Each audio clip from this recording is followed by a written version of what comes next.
මම ඉෂාරා සමරසිංහ. මුලින්ම බලමු ප්‍රධාන පුවත් සිරස්තල. අභිරහස් ලෙස මිය ගිය පුද්ගල මල සිරුරක් නිදහස් චතුරාශ්‍රයේ අසලින් හමුවේ. යුවලක් සමග මෝටර් රථයක් බොල්ගොඩ ගඟට පෙරළි. කාන්තාවක් මරුට. දිවි බේරාගත් රියදුරු පොලිස් බහරයට. දුරකථන ඇමතුමකින් උණුසුම් වූ රතු ඉර. ගරු රංගේ බණ්ඩාර මන්ත්‍රීතුමා මගේ ව්‍යායාමය තියෙන්නේ ජනතාවට වැරදි විදිහට ඔබතුමාගේ ව්‍යායාමයේ විය යුත්තේ සත්‍යානුකූලව විධිමත් මේ ව්‍යායාමයක් මිස ඔබතුමා සභාපතිවරයා වශයෙන් ගිහිල්ලා මැනින් මාකට් එකේ වෙළඳුන්ට කනකුඩු කරනවා කන පලනවා කියන්නේ ඔබතුමා චොප්පේද සොත්තිඋපාලිද මේ මට්ටමට එන්න. 3 මාසකට පසු ආරම්භි පූජා. කොවිඩ් බලපෑමෙන් මිය ගිය පරවියෝ. ඉන්දිය ශ්‍රී ලංකා ක්‍රිකට් සංචාරය කල් දැමේ. IPL නොනවත්වන බවට ඉන්දියාව දැඩිව පවසයි.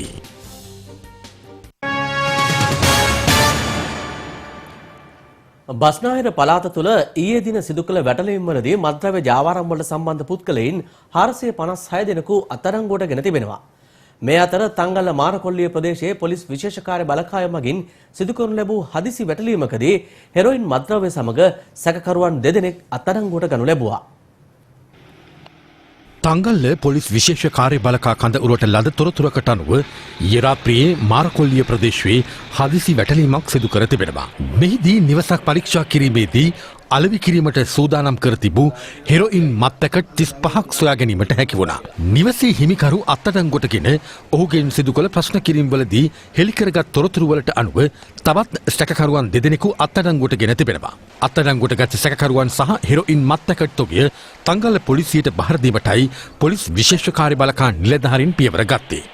මේ අතර ගෙවි ගිය පැය 24 තුළ බස්නාහිර පළාත තුළ සිදු කළ දූෂණ මර්දන මෙහෙයුම්වලදී සැකකරුවන් 456 දෙනෙකු අත්අඩංගුවට ගෙන තිබෙනවා. බස්නාහිර පළාත් පොලිස් මාධ්‍යංශය කියා සිටියේ වැටලීම් 448ක් සිදු කළ බවයි.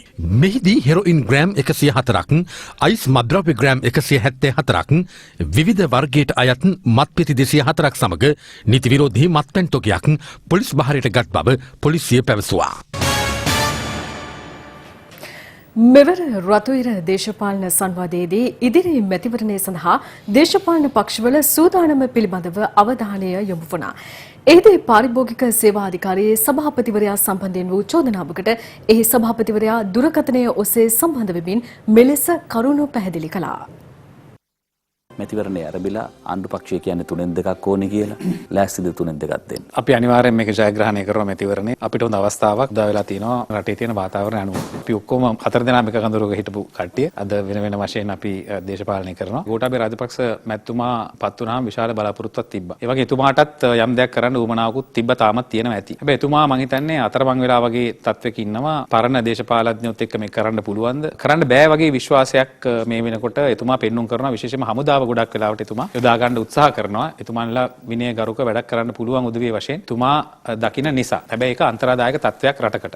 ඊන තිබුණාට කෝටියක් අතේ නෑ එක රුපියලක් කියලා තියෙන ඒ වගේ කතාවක් තමයි මේ කියවෙන්නේ. මම පළවෙනියෙන් කියන්න කැමති මේ රටේ ජනතාවට පැහැදිලි සාක්ෂියක් ඔප්පු කරන්න පුළුවන් මේ මැතිවරණය සමගි ජන බලවේගයේ සහ එක්සත් ජාතික පක්ෂය ආයනවත් එකතු වෙලා ආවත් 70කට වැඩිය ගන්න හම්බෙන්නේ නෑ මේක. ඒ වගේම ඉදිරි මැතිවරණයෙන් පස්සේ අපි 125 30 අතර ප්‍රමාණයක මන්ත්‍රීවරු සම්බන්ධ එකතු කරගෙන ශක්තිමත් ආණ්ඩුවක් අපි හදනවා. ඒක දේශපාලන ස්ථාවර භාගයක්. ලෝකීය ආර්ථික වර්ධනය මේ වෙනකොට 2.5%කට වැඩි වෙන්නේ නැහැයි කියන IMF World Bank එකෙන් මේ වෙනකොට කියලා තියෙනවා. ඒ තත්ත්වයකට පත් කරලා තියෙද්දී කියනවා මේ මාස 6ේදී මොනවද කරේ? මාස 6ක් වෙනකොට රටේ ආර්ථිකය ගොඩ නැගුවාද? මොනතරම් සාහසිකද සුදේව? මේක පාලනය කරගන්න බැරි වෙනකොට පාරිභෝගික අධිකාරියට දාන සභාපතිවරයා වශයෙන් ශ්‍රාමික හමුදා නිලධාරියෙක් දානවා. ඒ හමුදා නිලධාරියා ගිහිල්ලා මැනින් මාකට් එකේ වෙළඳුරට කියන කන කුඩු කරගන්න එපා කන පැලෙන්න ගහනවා කියලා. පිළිතුරු දෙන්නට සහ ප්‍රශ්නයක් අහන්නට අපත් සමග එකතු වෙලා තිබෙනවා දුරකථන ඔස්සේ පැමිණ තිබෙනවා පාරිභෝගික අධිකාරියේ සභාපතිවරයා විශ්‍රාමික බෙජ් ජෙනරාල් ශාන්ත දිසානායක මහතා. ශාන්ත මහතා ආයුබෝවන්. අයිබෝන් සුදේ ගරු රංගේ බණ්ඩාර මන්ත්‍රීතුමා එළවලු වැල් 400ට 450ට තමයි නිලඩිය යමුනේ. ඒ අවස්ථාවේදී මම සභාපතිතුමා හැටියට මම භූමියට ගිහිල්ලා ඉතින්දී මම ලංකාවේ පාරිභෝගික ජනතාවට සහායයක් වශයෙන් තමයි මම ඒ ක්‍රියාමාර්ගය ගත්තේ. ඉතින්දී ඒ වචන මට පාවිච්චි කරන්න අවස්ථාව උනේ එතන තිබුණ සිටුේෂන් එක. ශාන්ත දිසානායක මහත්මයා ඔබතුමා මේ දුරකථනයෙන් මේකට සම්බන්ධ වුණ එකත් ස්වර්ණවාහිනිය සම්බන්ධ කිරීම පිළිබඳවත් මම ස්වර්ණවාහිනියට ස්තුතිවන්ත වෙනවා. අද රටේ තියෙන්නේ සිවිල් ප්‍රජාතන්ත්‍රවාදී පරිපාලනයක් මිස මිලිටරි පාලනයක් නෙමෙයි. ඔබතුමා සභාපතිවරයා වශයෙන් ගිහිල්ලා මැනින් මාකට් එකේ වෙළඳුන්ට කනකුඩු කරනවා කන පලනවා කියන්නේ ඔබතුමා චොප්පේද ඔබතුමා සොත්ති උපාලිද මේ මට්ටමට එන්න. ඔබතුමාට මේ මට්ටමට යන්න බෑ. ඔබතුමා වැදගත් නිලධාරියෙක් විදිහට කටයුතු කරන්න ඕන සභාපතිවරයා වුණාම. ඔබතුමා හැමනම් ගිහිල්ලා ඩඩ්ලි සිරිසෙන්ටත් කියන්නේ කන පලන තමසික කන කුඩු කරනවා ගන්නවා වී මිටි ටික ගන්නවා ගණන් කරනවා නගින ගණන් මෙයා කියන එහෙම යන්න බෑ. ඔබතුමාලා මේ මිටි තැන් දකිනකොට පුම්බන උස්සව තැන් දකිනකොට හැකිලෙනවා. එච්චරයි. ඔබතුමා හොඳට අහගන්න හමුදා පාලනේ මගේ ව්‍යායාමයේ තියෙන්නේ ජනතාවට වැරදි විදිහට ඔබතුමාගේ ව්‍යායාමයේ විය යුත්තේ ශාන්ත මහත්මයා නීත්‍යානුකූලව විධිමත් මේ ව්‍යායාමයක් මිස ඔබතුමාට පුළුවන් කමක් නැහැ අවිධිමත් විදිහට කනවල් පුඩු කරනවා කන පලනවා කියන්නේ ඔබතුමා කොහොමද මේව කතා කරන්නේ? ඒ මිනිහා කියලා පැමිණිලි කරා නම් තමුන් ඔබට විරුද්ධව ඉන්ටිමිඩේෂන් වලට ඔබතුමාට විරුද්ධව charge කරන්න පුළුවන් නේ. ඔබතුමා කොහොමද එහෙම කතා කරන්නේ? මිනිසුන් තර්ජනය කරන්නේ කොහොමද? දන්නිසංකටයි 487 යටතේ දඬුවම් ලැබෙයි හැකි වරදක් නේද නීතිඥ දායර සිරිදාසිය කරවෙන්තුමා. එයා ගිහලා පැමිණිලි කරන 487 යටතේ නඩුවක් දාන්න ඕන. මෙහෙම කරන්න පුළුවන්. විකාර කතා කරන්න කියපද ඒ පදමනාන්තල. අභිරහස් ලෙස මියගිය පුද්ගලයෙකුගේ මලසිරුරක් කොළඹ නිදහස් චතුරස්‍රය අසලින් අද පෙරවරුවේ සොයාගෙන තිබෙනවා. මේ අතර කඳාන රිලවුල්ල ප්‍රදේශයේදී තරුණයෙකු කපා කොටා ඝාතනය කිරීමේ සිද්ධිය සම්බන්ධයෙන් අත්අඩංගුවටගෙන අධිකරණයට ඉදිරිපත් කළ 22 වෙනිදා සහ 19 වෙනිදා තරුණයින් දෙදෙනා ලබන 22 වෙනිදා දක්වා රක්ෂිත බන්ධනාගාරගත කරනු ලැබුවා. අභිරහස් ලෙස මියගිය පුද්ගලයෙකුගේ මලසිරුරක් කොළඹ නිදහස් චතුරස්‍රය අසල තිබියදී අද පෙරවරුවේ සොයාගෙන තිබෙනවා. මලසිරුරට යට වී ගිනි අවියක් තිබෙන ආකාරයද දැකිය හැකියි. මොහුගේ අනන්‍යතාවය පිළිබඳව මෙතෙක් ස්ථිර ලෙස තහවුරු වී නොමැති අතර මොහුට වෙඩි තබා ඝාතනය කළේද නැතහොත් සියදිවි නසාගත්තේද යන්න පිළිබඳව කුරුඳුවත්ත පොලිසිය පරීක්ෂණ පවත්වනවා. මලසිරුර පිළිබඳ ස්ථානීය පරීක්ෂණය අද පෙරවරුවේ සිදු කළා. මේ අතර කඳාන රිලඋල්ල ප්‍රදේශයේ 28 හැවිරිදි තරුණයෙකු කපා කොටා ඝාතනය කිරීමේ සිද්ධියට සම්බන්ධ 22 හැවිරිදි හා 19 හැවිරිදි තරුණයන් දෙදෙනෙකු මහර අධිකරණය මගින් රක්ෂිත බන්ධනාගාරගත කර තිබෙනවා. කඳාන රිලඋල්ල බටගම ප්‍රදේශයේදී කපා කොටා ඝාතනය කරනු ලැබූ තරුණයෙකුගේ මලසිරුරක් හමු වන්නේ පසුගිය 7 වෙනිදා එනම් ඉරිදා රාත්‍රී 9:45ට පමණ. යතුරුපැදිකරුවෙකු මෙලෙස ඝාතනයට ලක්ව තිබූ අතර පොලිස් හදිසි ඇමතුම් ඒකකයට ලැබුණු තොරතුරක් මත කඳාන පොලිස් ස්ථානාධිපති ප්‍රධාන පොලිස් පරීක්ෂක රෝහණ මුණසිංහ සහ අපරාධංශයේ ස්ථානාධිපති පොලිස් පරීක්ෂක රුමේෂ් රත්නායක යන මහත්වරුන් ඇතුළු පොලිස් කණ්ඩායමක් විමර්ශන ආරම්භ කළා. එහිදී හඳුනාගෙන ඇත්තේ මෙලෙස මරණයට පත්ව ඇත්තේ කැලණිය දිග්පිටිගොඩ ප්‍රදේශයේ පදිංචිව සිටි නිමන්ත මදුශංක නැමැති 28 හැවිරිදි තරුණයෙකු බවයි. ඔහු කඳාන ප්‍රදේශයේ පදිංචි 27 හැවිරිදි තම පෙම්වතියගේ නිවසේ සිට ආපසු තම නිවසට යමින් සිටියදී මෙලෙස ඝාතනයට ලක් වුණා. මේ සම්බන්ධයෙන් විමර්ශනය කළ කඳාන පොලිසිය මෙම ඝාතනයට සම්බන්ධ බවට සැකපිට ජයලා හා කන්දවත්ත ප්‍රදේශවල පදිංචි 22 හැවිරිදි සහ 19 හැවිරිදි තරුණයින් දෙදෙනෙකු අත්අඩංගුවට ගනු ලැබුවා. ඔවුන් ඝාතනයට යොදාගත් බව කියන මන්යක් සහ යතුරුපැදියද පොලිස් භාරයට ගැරුණා. ඝාතනයට ලක් වූ තරුණයා ඇගේ පෙම්වතිය සමග වසර 8ක පමණ ප්‍රේම සබඳතාවක් පවත්වා ඇති අතර එළඹෙන දෙසැම්බර් මාසයේදී ඔවුන් විවාහ වීමට සිටි බවයි පැවසෙන්නේ. රටේ නීතිය හා සදාචාරය සුරක්ෂා කිරීමේ අරමුණින් ආණ්ඩුව පත්කර ඇති කාර්ය සාධක බලකාය නීත්‍යානුකූල එකක් නොවන බව එක්සත් ජාතික පක්ෂය පවසනවා. එම පක්ෂයේ හිටපු පාර්ලිමේන්තු මන්ත්‍රී වජිර අබේවර්ධන මහතා පැවසුවේ එමගින් ගන්නා තීන්දුව ක්‍රියාත්මක කිරීමට අමාත්‍යාංශ ලේකම්වරුන් බැඳී නොමැති බවයි. මේ රටේ සමස්ත ජනතාවට ඕනකම තිබුණා 1994 ඉඳලා විධායක බලය වැඩි කියලා. ඒ බලය පාලනය කිරීම සඳහා චන්ද්‍රිකා කුමාරතුංග මැතිණියගේ දේශපාලන ප්‍රතිපත්ති ප්‍රකාශනයෙන් පටන් ගත්තාම තරඟ කරපු සහ පත් වූ සෑම ජනාධිපති අපේක්ෂකයෙක්ම විධායක ජනාධිපති ධූරය අහෝසි කරනවා කියලා පැමිණිලා එය පවත්වාගෙන ගියා. 2015 ජනවාරි 8 වෙනිදාන් පස්සේ ජනමත විචාරණයකින් තොරව කළ හැකි සංශෝධන සියල්ලක් විධායක ජනාධිපති ධූරයේ බලතල පාලනය කළා. කැබිනට් මණ්ඩලයටත් පාර්ලිමේන්තුවටත් ව්‍යවස්ථාදායක සභාව යටතේ ස්වාධීන මණ්ඩල ගණනාවකටත් ඒ බලය විමතගත කිරීම සිදු කළා. දැන් එවැනි පාලන ව්‍යුහයක් තිබෙන අවස්ථාවක රජය විසින් පත් කළා තිබෙන කාර්යසාධක බලකාය සම්පූර්ණයෙන්ම ඒ කාර්යසාධක බලකායේ සංයුතිය සහ ව්‍යුහය ආණ්ඩුක්‍රම ව්‍යවස්ථාවට සම්පූර්ණයෙන්ම පටහැනි විරුද්ධයි. මෙවැනි අවාසනාවන්ත තත්වයක් රාජ්‍යාන්තරණය තුළ ඇතිවීම බරපතල ඛේදවාචකයක් හැටියටයි අපි දකින්නේ. ඒක ඇත්ත වශයෙන්ම ව්‍යවස්ථාවට විරුද්ධයි. එවැනි මණ්ඩලයක් විසින් ගනු ලබන තීරණ දානමෙනි සංශෝධනයට අනුකූලව පැරණි ව්‍යවස්ථාවට අනුකූලවත් අමාත්‍යවරයා හෝ ලේකම්වරයා වගකීමට බැඳී නැත්තේ. විපක්ෂය තුළ මේ වන විට තරංගයක් නිර්මාණය වූ වාසේම ඉදිරියේදී සමගි ජනබලවේගය තුළද අභ්‍යන්තර තරංගයක් ක්‍රියාත්මක වනු ඇති බව එක්සත් ජනතා නිදහස් සන්ධානයේ හිටපු පාර්ලිමේන්තු මන්ත්‍රී ශ්‍රයන් සේමසිංහ මහතා පවසනවා. අද පෙරවරුවේ අනුරාධපුර ප්‍රදේශයේ පැවති මාධ්‍ය හමුවකට එක්වමින් ඒ මහතා මේ බව සඳහන් කළා. දැන් අපේ ප්‍රතිපත්තියත් එක්සත් ජාතික පක්ෂයේ ප්‍රමුඛ යහපාලන ආණ්ඩුවේ ප්‍රතිපත්තියත් හාස්පසින්ම වෙනස්.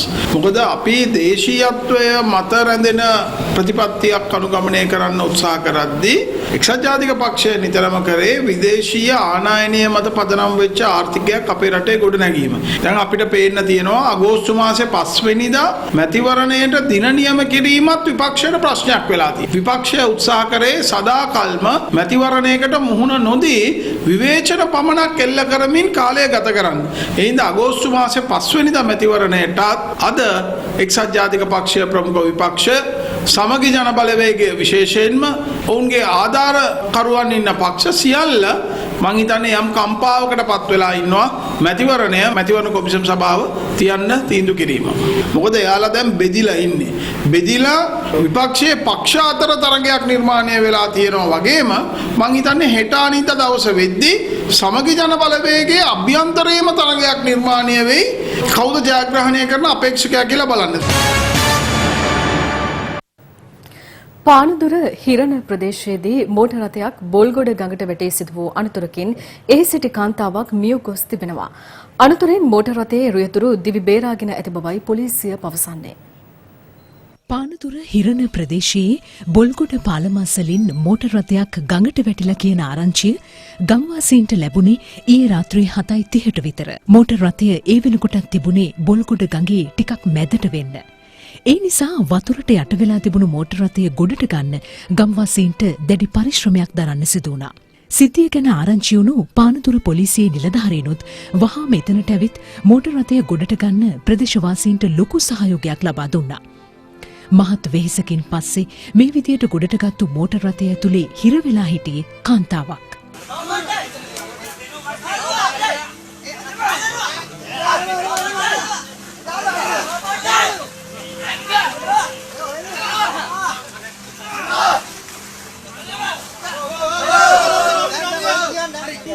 ඒ වෙලාවෙම හදිසි ගිලන් රථයක් එතනට ගෙන්වා ගන්න කටයුතු කරපු පොලිසිය මේ කාන්තාවට හදිසි ප්‍රථමාධාර ලබා දෙන්නත් පියවර ගත්තා. ඒත් ඒ හැම උත්සාහයක්ම අසාර්ථක වුණු නිසා ඇයව වහාම පානදුර මූලික රෝහලට ගෙනියන්නයි කටයුතු කළේ. සිද්ධිය පිළිබඳ පරීක්ෂණ පවත්වන පානදුර දකුණ පොලිසිය සඳහන් කළේ ඇයව රෝහලට රැගෙන යන විටත් මියගොස් ඇති බවයි. පොලිසිය කියන විදියට මේ විදියට මියගොස් තිබෙන්නේ අවුරුදු 28ක විවාහක කාන්තාවක්. මේ අවාසනාවන්ත සිදුවීම සම්බන්ධයෙන් 43 හැවිරිදි විවාහක පුද්ගලයෙක් මෙවන විට පොලිස් අත්අඩංගුවට අරන්. ඔහුගෙන් කළ ප්‍රශ්න කිරීම්වලදී අනාවරණය වෙලා තියෙන තොරතුරුවලට අනුව මේ පුද්ගලයා අදාළ කාන්තාවත් සමග ඊයේ රාත්‍රී 7ට විතර පානදුර හිරණ බොල්ගොඩ පාලමසල ටික වෙලාවක් කතාබස් කරමින් ඉඳලා. ඊට පස්සේ රාත්‍රී 7:25ට පමණ ඇයත් සමග මෝටර් රථයෙන් පිටව යාමට සූදානම් වෙද්දී රථය පණ ගැන්වීමත් සමග එක්වරම මෝටර් රථය බොල්ගොඩ පාලමසල ගඟ දෙසට ඇදී ගිය බවයි අත්අඩංගුවටගත් පුද්ගලයා පොලිසියට කියලා තියෙන්නේ. මෝටර් රථය ගඟට වැටුණට පස්සේ ඔහුයින් පිටතට පැමිණියත් අදාළ කාන්තාව ගොඩට ගැනීමට හැකි වුණේ නැහැ කියලත් මේ සැකකරු පවසා තිබෙනවා. පොලිසිය කියන්නේ මේ අවාසනාවන්ත මරණයට ගොදුරුණු කාන්තාව එක් දරු මවක් බවයි. රට තුළ ගොඩනැගෙමින් තිබෙන්නේ සතුටුදායක තත්ත්වයක් නොවන බව හිටපු පාර්ලිමේන්තු මන්ත්‍රී සමගි ජනබලවේගයේ එස්.එම්. මරික්කාර් මහතා පවසනවා. අද එම පක්ෂ මූලස්ථානයේ පැවති මාධ්‍ය හමුවකට එක්වෙමින් ඔහු මේ බව පැවසුවා. දැන් අද උදෑසන වෙනකොට මම දැක්ක මාධ්‍ය වලින් වාර්තා වෙනවා නිදහස් චතුරස්‍රයේ ආසල නාඳුනන මලසිරුරක් තියෙනවා කියලා ඉවරලා. මේක කොහොමද වුනේ? ජාතික ආරක්ෂාව තහවුරු නාඳුනන මලසිරු කොළඹ අතෙන් හම්බෙන්නේ කොහොමද? ඒකම අපි ඊයේ දවසේ මාධ්‍ය වලින් දැක්කා ත්‍රිවිල් රත් සංගමයේ සභාපතිතුමා ගහලා මරනවා. ලීසින් සමාගම කෙනෙකුට තමාගේ කස්ටමර් කෙනෙක් එහෙම නැත්නම් තමන් සමග ව්‍යාපාරිකව ගනුදෙනු කරන කෙනෙක් ප්‍රශ්නයක් සාකච්ඡා කරන්න ආවහම ගහලා මරන තරම් හයියක් ආවනම් කොහේ විනය? දැන් අපේ පක්ෂය නෙමෙයි වුණත් පෙරටුගාමි මේ පක්ෂයේ කට්ටිය උද්ඝෝෂණය කරනකොට පොලිස් නිලධාරීන් හරහා රජය කොහොමද උන්ට ගැහුවේ කියලා. මේ පණිවිඩය දුන්නේ ඉස්සරහට ඕගොල්ලෝගේ ප්‍රශ්න වලට උද්ඝෝෂණ කරන්න ලෑස්ති වෙන්න එපා. පිකටින් කරන්න ලෑස්ති වෙන්න එපා. නෙලන්නේ මේ විදිහට තමයි සබ්බුව දෙන්නේ මේ විදිහට කියලා තමයි පෙන්වන්නේ ඕකේ. අපි කියන්නේ මේ තත්ත්වය ඊටාම භයංකාර තත්ත්වයක්. ඒ නිසා මේ රට ජනතාව මේ තත්ත්වය තේරුම් ගන්න ඕන. COVID-19 වෛරසය ආසාදනය වූ පුද්ගලයන් 8 දෙනෙකු ඊයේ මෙරටින් හඳුනාගත්තා. ඒ අනුව මෙරටින් වාර්තා වන වෛරසය ආසාදනය වූ රෝගීන් ගණන 1877ක්. කෙසේ වෙතත් එම රෝගීන්ගෙන් 1150 දෙනෙකු මේ වන විට සුවය ලබා පිටව ගොස් අවසන්. COVID-19 වෛරසය ආසාදනය වී ඊයේ හඳුනාගත් රෝගීන් 8 දෙනාම වාර්තා වුණේ නව් හමුදා සමාජිකයින් අතරින්. ඔවුන් නිරෝධායන මධ්‍යස්ථාන 3කින් හඳුනාගෙන තිබුණා. මේ අනුව පසුගිය සතිය පමණ කාලය තුළ COVID-19 රෝගීන් අඩුවෙන් වාර්තා වීමක් පැහැදිලිව පෙන්눔 කරනවා. ඒ වගේම නාවික හමුදාවේ තත්ත්වය සලකා බැලුවොත් ඒ ඇත්ත වශයෙන්ම ඉතා හොඳ තත්ත්වයකට පැමිණෙමින් පවතිනවා.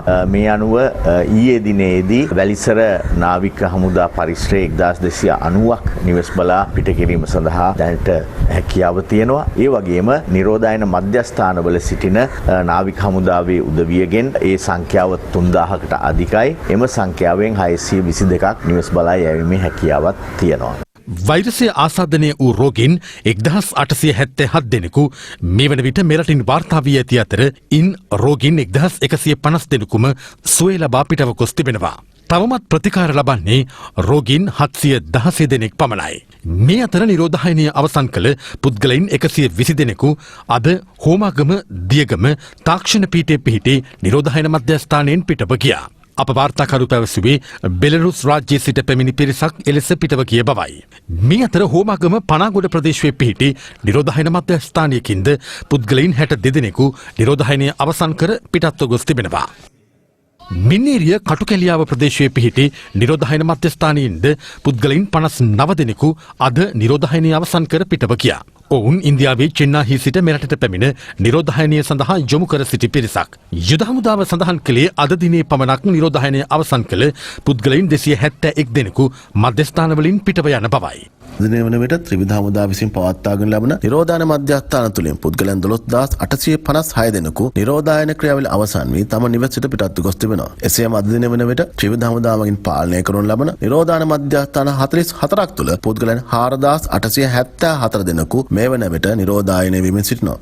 මේ අතර නෞක හමුදාව සඳහන් කළේ වෛරසය ආසාදනය වූ නෞක හමුදා සෙබළුන්ගෙන් 35 දෙනෙකු ගත වූ පැය 24 තුළදී සුවය ලබා පිටව ගිය බවයි.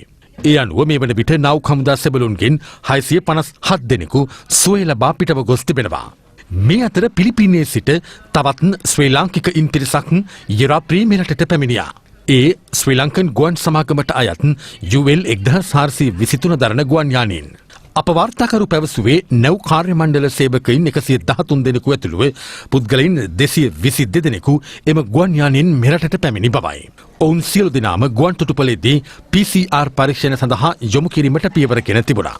මේ අතර අධීර කිහිපයක් යටතේ පාසල් විවෘත කිරීමට රජයේගත් තීරණයත් සමග තමන් මුහුණ දී සිටින ගැටලු සම්බන්ධයෙන් දැනුවත් කිරීමට පාසල් ළමුන් ප්‍රවාහනය කරන රේදුරන් පිරිසක් අද ගල්ලේදී මාධ්‍ය හමුවක් ඇඳවා තිබුණා. අධ්‍යාපන මන්ත්‍රීතුමා කියලා තිබුණා 4 වසර 5 වසර ඒ වගේ කොටස් වලට කඩලා 11 30 12 ඊළඟට 1 30 3 30 දක්වා කාලය දාලා තිබුණා. නමුත් අපිට තියෙන එකම ගැටලුව තමයි අපිට සේවා 4ක් සපයන්න බෑ. අපි සූදානම් අගෝස්තු පළවෙනිදා ඉඳලා ප්‍රමාණ පාස්කුවන් සපයන්න. සීට් ගානට ගෙනියනවා කියන එක නම් අපිට කරන්න හැකියාවක් නැහැ. ඒකට හේතුව තමයි ප්‍රයිවට් බස් එක මගියෙක් බැස්සෑන් පස්සේ තාම මගියෙක් ඇවිල්ලා වාඩි වෙන්න පුළුවන් ඉඩකඩක් තියෙනවා. නමුත් පාසල් සේවාව අපි ස්ථිර ප්‍රමාණයක් තමයි ගෙනියන්නේ. ඒක නිත්‍යයන් පස්සේ අපිට ලිමිට් කරන්න හැකියාවක් නැති වෙයි. නමුත් අපි විශ්වවිද්‍යාලය සම්බන්ධයෙන් අපේ මේ වෙනකොට වැඩසටහනක් කරගෙන යනවා. අපි ඒක අනිවාර්යයෙන් ක්‍රියාත්මක කරනවා. ඊට පස්සේ මාස 6ක සහන පොඩියක් අපිට දීලා තිබුණා. නමුත් මේ මාස 6 සහනයත් දැන් වෙනකොට ෆිනෑන්ස් කම්පැනි අපිට කතා කරලා කියනවා 11.5ක නැවත වාරික අය කිරීමක් කරන්න වෙනවා. පොඩියක් මේකට ඇඩ් කරන්න වෙනවා කියලා. නමුත් අපිට එහෙම වුණොත් ඇත්තම කියන්නේ මේ ව්‍යාපාරයෙන් ඈත් වෙන්න වෙනවා.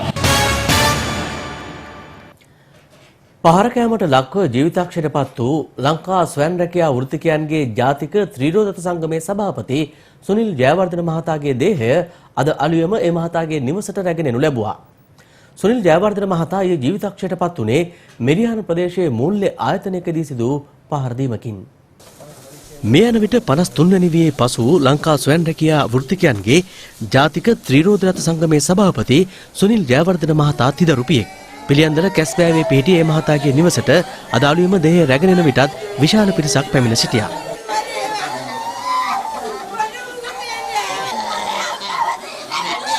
තම සංගමයේ සමාජිකයෙකුගේ ත්‍රිරෝදතයක් සම්බන්ධ මූල්‍ය කටයුත්තකට මිරිහානේ පිහිටි එම මූල්‍ය ආයතනයට ගොස් සිටියදී ඇති වූ කතාබහකදී සිදු වූ පහර දීමකින් සුනිල් ජයවර්ධන මහතා ඊයේ ජීවිතක්ෂයට පත් වුණා. සුනිල් ජයවර්ධන මහතා එහිදී ඇති වූ සංවාදයක් තම ජංගම දුරකථනයේද පටිගත කර තිබුණා. සීස් කරන්න නැහැ කියලා කිව්වනේ. මේ ආවේ කාලේ මම සීස් කරන්නේ නැහැ. මේවා හරි වැරදිනියක් ප්‍රමාණනේ 2020 දෙකයි 18 ගෙවලා තියෙනවා. ඒක මාර්තු මාසේ තමයි මේ මාර්තු 20 තමයි ඇඳිරි නීති දාන්නේ මේ කොරෝනා වලට. මාර්තු අප්‍රේල් නෙයි. ඔව් ඒකනේ මාර්තු. ඒ කියන්නේ මාස් තුනකුත් නැතුණු උසලදී. මම මේක අරින්නේ මම.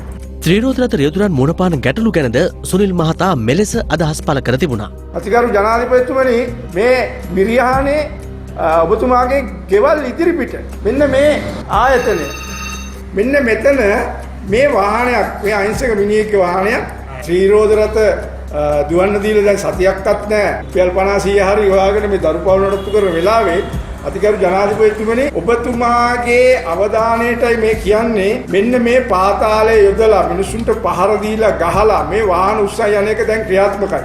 ඔබතුමා පාතාලය මඩින්න උත්සාහ කරනවා. පාතාලය කියන එක තියෙන්නේ මේ ලීසින් ආයතන තුල.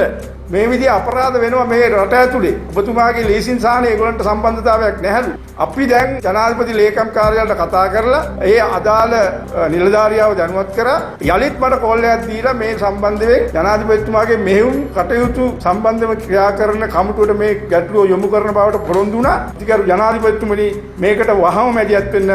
සුනිල් ජයවර්ධන මහතාට මූල්‍ය ආයතනයේ සිටි පිරිසක් පහර දෙන ආකාරය කිසියම් පුද්ගලයෙකුගේ ජංගම දුරකථනයකද පටිගත කර තිබුණේ මෙලෙසින්. පාරදීමෙන් අසාධ්‍ය තත්ත්වයට පත් වූ සුනිල් ජයවර්ධන මහතා කළුබෝවිල රෝහලට ඇතුළත් කිරීමෙන් පසුව ප්‍රතිකාර ලබමින් සිටියේදී ජීවිතක්ෂයට පත් වුණා.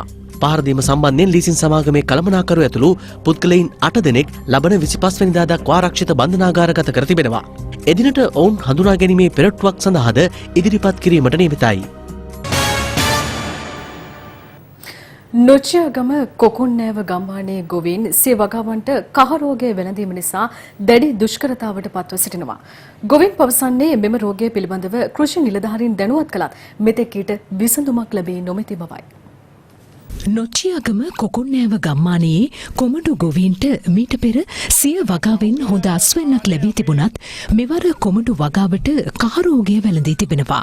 දැන් මේ වැලට ලෙඩ හැදිලා නිරෝගී ගෙඩියක් ගන්න බෑ. දැන් පහුගිය කාලේ කොමඩු හැදුනේ මේ විදිහට නෙමෙයි. කිලෝ 2-3 ලොකු ගෙඩි හැදුනා. හැබැයි ඒ කාලේ රුපියල් 7-8වත් දෙන්න බැරුව විනාශ වුණා. හැබැයි දැන් මේ වෙනකොට කොමඩු ගණන් මේ ලෙඩේ හින්දා ගෙඩි කුඩයි අපිට දැන් වෙළඳ පොළට යවා ගන්න දෙයක් නෑ. දැන් පහුගිය දවස්වල කිලෝ 3-4000 කොමඩු ටින් එකක් හදපුවාම කඩනවා. දැන් කිලෝ 100ක්වත් කඩන්න බැරි වෙනවා. දැන් නම් වගාව අත්තරින්න මට්ටමට ඇවදින් තියෙනවා. දැන් මිල තියෙනවා හැදෙන්න. ඒක තමයි තියෙන ප්‍රශ්නේ. වට්ටක්කා වගාවටද කොතෙක් තෙල් පොහොර යෙදුවත් පළදාව අවම වී ඇති බවයි ගොවීන් පෙන්වා දෙන්නේ. වට්ටක්කා හැදුවට ගෙඩි හැදෙන්නෙත් නෑ. එක මුරෙන්ම වට්ටක්කා ඉවරයි. අහතිනම් කියන්නේ මැලේසියාවෙන් එනවා හරින් එනවා මෙහින් එනවා කියලා. එහින් එන්නේ නෑ වට්ටක්කාට සේරම මෙහෙටින් කරන්නේ. අපේ පැහිච්ච ගෙනියන වට්ටක්කා සේරම ටින් කරන්නේ. නොච්චියාගම ප්‍රදේශයේ කැකිරි වගාකරුවන්ද වගාරෝග වැළඳීම නිසා දැඩි අසීරුතාවට පත්ව සිටිනවා. මහත්තයෝ මේ බලන්න මේ කැකිරි ගෙඩිය මේට වැඩියෙන් ලොකු වෙන්නේ නැහැ. උපරිම තමයි මේ ග්‍රෑම් 100ක් විතර තියෙන්නේ. මේ කම්පැනි වලින් එවන බීජයට එකක්වත් වැඩක් තෙල් ගහලා පොහොර දෙපාරක් දාලා වතුර ගහනවා ගෙඩි ලොකු වෙන්නේ නැහැ. ගොවින් පෙන්වා දෙන්නේ වැළඳී ඇති වගාරෝග සම්බන්ධයෙන් කෘෂි නිලධාරීන් කොතෙක් දැනුවත් කළත් මෙතෙක් කිසිදු ප්‍රතිචාරයක් නොමැති බවයි. කුසිකර්ම නිලධාරි කෙනෙක්වත් ගොවි නියාමක කෙනෙක්වත් කිසිම කෙනෙක් එන්නේ නැහැ මේවා බලන්න හදන්න. නිකම් බොරුවට අපි බීජ වලට සල්ලි දීලා හක්ලා ගෙනල්ලා හදනවා. වැටකුළු කරවිල හැදුවොත් ඒව නම් හදන්නම බෑ. ලෙඩේ එන්නේ කහ රෝගේ, කොඩ රෝගේ. ආයේ මේකේ ගෙඩි හැදෙන්නෙත් නැහැ මොනාවත් නැහැ ඔන්න වෙලා තියෙන දේ. තෙල් ගහලා එපා වෙලා තියෙන්නේ ලෙඩේ ඇරෙන්නේ නැහැ. මෙලෙස සිය වගාවන්ට රෝග වැළඳීම නිසා දැඩි ලෙස අසීරුතාවට පත්ව සිටින කොකුන්නෑවේ ගොවි ජනතාව බලධාරීන්ගෙන් ඉල්ලා සිටින්නේ කඩිනමින් සිය ගැටලුවට විසඳුමක් ලබා දෙන ලෙසයි. අපි දැන් සූදානම් කෙටි විරාමයක් ලබා ගන්නට.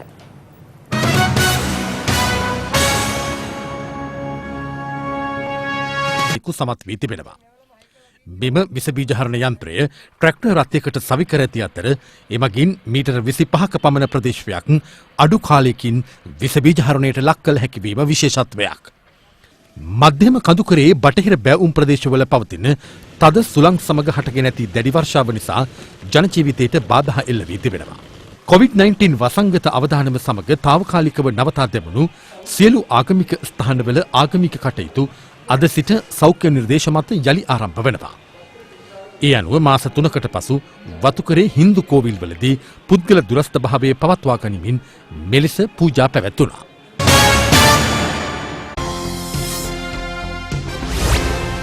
දෙක ඉක්මවනු ඇති බවත් මත පලවනවා. වෛරසයේ වැඩිම බලපෑම එල්ල වූ ඇමරිකාවේ තවදුරටත් ආසාදිතයින් සහ මරණ වාර්තාවීමේ ප්‍රවණතාව අනුව ඉදිරියෙන් සිටින අතර වෛරසයට එරෙහිව එරට ජෛව තාක්ෂණ ආයතනයක් මගින් අත්හදා බැලූ එන්නට පුද්ගලයින් 30,000ක් යොදවාගෙන ලබන මාසයේදී පරීක්ෂා කිරීමට නියමිතයි. මේ අතර හාවර්ඩ් ගෝලීය සෞඛ්‍ය ආයතන ප්‍රධානියා CNN පුවත් සේවය සමග සමුඛ සාකච්ඡාවකට එක්වමින් පැවසුවේ සැප්තැම්බර් මාසයේ වන විට ඇමරිකා එක්සත් ජනපදයේ වෛරසය නිසා සිදුවිය හැකි මරණ සංඛ්‍යාව ලක්ෂ 2 ඉක්ම විය හැකි බවයි. ආසාදිතයින්ගේ සංඛ්‍යාව මිලියන 2 ඉක්මවනු ඇති බවයි එහි දැක්වෙන්නේ. ගත උදිනේ වැඩිම මරණ සංඛ්‍යාවක් මෙන්ම වැඩිම ආසාදිතයින් සංඛ්‍යාවක් වාර්තා වූයේ බ්‍රසීලයෙන්. එමෙන්ම චීනයේ සති කිහිපයකින් පසු දේශීයව වෛරසය සම්ප්‍රේෂණය වූ රෝගියෙක් බීජිං නුවරින් හඳුනාගෙන තිබෙනවා. ඉන්දුනීසියාවේ ළමුන් 100 ගණනක් වෛරසය වැළඳීමෙන් මිය ගොස් ඇති බවට සැකපල කෙරෙන බව විදේශ මාධ්‍ය වාර්තා කරනවා. මේ අතර ඇෆ්ගනිස්තානයේ නිල් පල්ලිය ආශ්‍රිතව සිටින පරවියන් විශාල ප්‍රමාණයක් මිය ගොස් තිබෙනවා. දේවස්ථානයේ ප්‍රධාන පාලකවරයා පවසන්නේ වෛරසයේ ව්‍යාප්තියේ ආරම්භයත් සමග බැතිමතුන් නොපැමිණෙන නිසා ආහාර නොලැබීමෙන් මෙලෙස පරවියන් විශාල ලෙස මිය ගොස් ඇති බවයි. දැන් විදේශ පුවත්. ඉන්දියාවේ මහාරාෂ්ට්‍ර ප්‍රාන්තයේ ලොනාර් විලෙහි පැහැය වෙනස් වී තිබෙනවා. මෙලෙස විල රෝස පැහැගෙන් වී ඇත්තේ විලෙහි අධික ලවණ සාන්ද්‍රණයක් පැවතීම සමග ඇල්ගී පැවතීම නිසා විය හැකි බවයි විදේශ මාධ්‍ය වාර්තා කරන්නේ. ජනපති ඩොනල්ඩ් ට්‍රම්ප්ගේ පළමු මැතිවරණ ප්‍රචාරක රැලිය ඔක්ලහොමාවල ජූලි මාස 19 වන දින පැවැත්වීමට බලාපොරොත්තු වන බව ජනාධිපතිවරයා නිවේදනය කළා. එමෙන්ම රැලියට සහභාගී වන්නන් හට වෛරස ව්‍යාප්තියේ අවදානමට මුහුණ දීමට සිදු වුවහොත් එහි වගකීම නොදරන බව ට්‍රම්ප්ගේ මැතිවරණ මෙහෙයුම් කමිටුව පවසන බවත් විදේශ මාධ්‍ය වාර්තා කළා. දැන් ක්‍රීඩා පුවත්. මේ මාස අගදී පැවැත්වීමට නියමිතව තිබූ ඉන්දිය ක්‍රිකට් කණ්ඩායමේ ශ්‍රී ලංකා සංචාරය නිල වශයෙන්ම කල් දමා ඇති බව ශ්‍රී ලංකා ක්‍රිකට් ආයතනයේ නිවේදනයක් නිකුත් කරමින් පවසනවා. මෙම තරඟාවලියට ඉන්දිය කණ්ඩායම පිටත් කර යැවීමට ඉන්දිය රජයේ අවසරය මෙතෙක් ඉන්දිය ක්‍රිකට් පාලක මණ්ඩලයට නොලැබීම ඊට හේතුවයි. මෙම තරඟාවලිය සඳහා එක් දින තරඟ 3ක් 20 තරඟ 3ක් ඇතුළත්ව තිබුණා. මෙම තරඟාවලිය කල් දැමීමට ප්‍රථම එංගලන්ත දකුණු අප්‍රිකා මෙරට සංචාරද කල් දමනු ලැබුවා. 20 ලෝක කුසලානය ගැන අවසන් තීරණයක් ගැනීමට තවමත් කාලය එළඹ නොමැති බව පවසමින් පසුගිය බදාදා ICC එම තීරණය ගැනීම ලබන මාසය දක්වා කල් දැමීමට තීරණය කළා. මේ තීරණයත් සමග IPL තරඟාවලියේ සැලසුම් වෙනස් කිරීමට ඉන්දියාව නැවතත් සූදානම් වනවා. ඉන්දියාවේ ප්‍රීමියර් ලීග් තරඟාවලියේ සභාපතිවරයා වන බ්‍රිජේෂ් පටෙල් මාධ්‍ය වෙත පවසා ඇත්තේ එළඹෙන සැප්තැම්බර් ඔක්තෝබර් කාල සීමාව තුළදී සෞඛ්‍ය උපදෙස් වලට නීතියට යටත්ව මෙම තරඟාවලිය පැවැත්වීමට තමන් සූදානම් බවයි.